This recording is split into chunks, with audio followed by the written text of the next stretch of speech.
بسم اللہ الرحمن الرحیم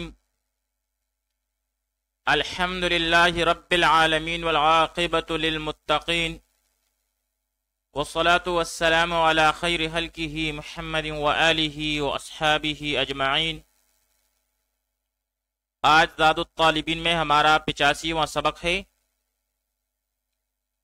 جس میں ہم حدیث نمبر 78 کا ترجمہ، لغوی و صرفی تحقیق، تشریح اور ترکیب کے بارے میں پڑھیں گے۔ حدیث نمبر 78 ہے، لا حسب كحسن الخلق، لا حسب كحسن الخلق، لا حسب کوئی خاندانی شرافت نہیں، كحسن الخلق اچھے اخلاق جیسی، لا حسب کوئی خاندانی شرافت نہیں، كحسن الخلق اچھے اخلاق جیسی۔ اب یہاں پر حسب، حسب یہ مصدر ہے باب کرم یکرمو سے، حسب یحسب حسبا بمعنی شریف النسب ہونا، خاندانی شرافت والا ہونا، اور باب نصر ینصرو سے حسب یحسب حسابا وحسبانا بمعنی مال وغیرہ کا حساب کرنا، اور باب سمع یسمعو سے حسب یحسب حسبا بمعنی بیماری کی وجہ سے جلد کا سفید ہو جانا، اور باب حسب یحسبو اور فتح یفتحو سے بمعنی گمان کرنا، خیال کرنا۔ حسن خوبصورتی کو کہتے ہیں، اور اس کی جمع محاسن آتی ہے۔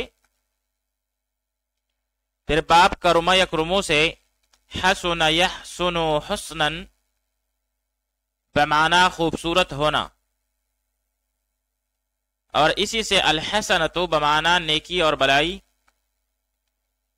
اور اسی سے تعجب کے 3 صیغے آتے ہیں، ما احسنہ و احسن به و حسنہ۔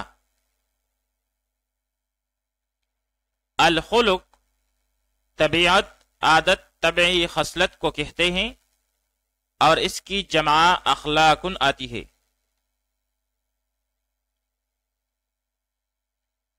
باب نصر ینصرو سے بمعنی پیدا کرنا،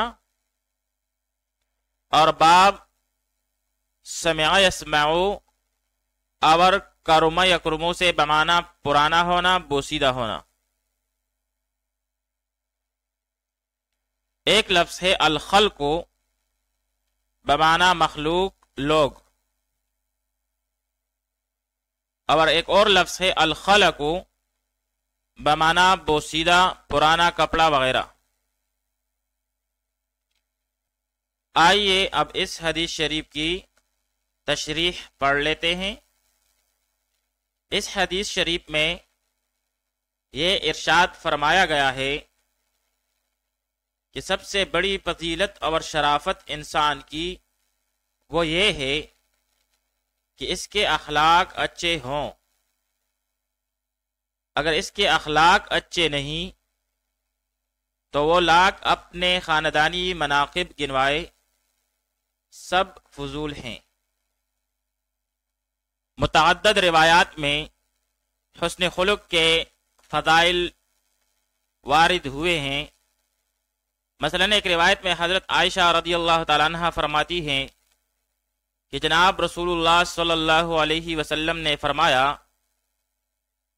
کہ بلا شبہ مسلمان بندہ اپنے اخلاق کی وجہ سے راتوں کو قیام کرنے والے اور دن میں روزہ رکھنے والے کا درجہ پا لیتا ہے۔ ایک دوسری روایت میں آقا نامدار صلی اللہ علیہ وسلم نے فرمایا، بلا شبہ قیامت کے دن مومن کے ترازو میں سب سے زیادہ وزنی چیز جو ہوگی وہ اس کے اچھے اخلاق ہوں گے۔ ایک اور موقع پر ارشاد نبوی صلی اللہ علیہ وسلم ہے کہ سب سے افضل عمل حسن خلق ہے۔ اسی طرح ایک اور جگہ حسن خلق کے بارے میں فرمایا گیا کہ اگر تم مال و دولت سے لوگوں کی امداد نہ کر سکو تو خندے پیشانی اور حسن خلق سے مدد کرو۔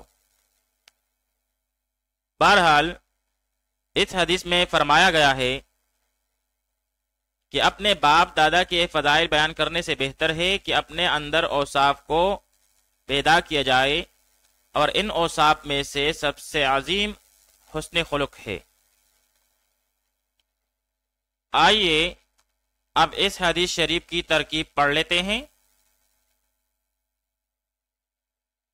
لا حسب، لا نفی جنس کی، حسب نکرہ مفردہ مبنی بر فتح اسم ہوا لا نفی جنس کے لیے۔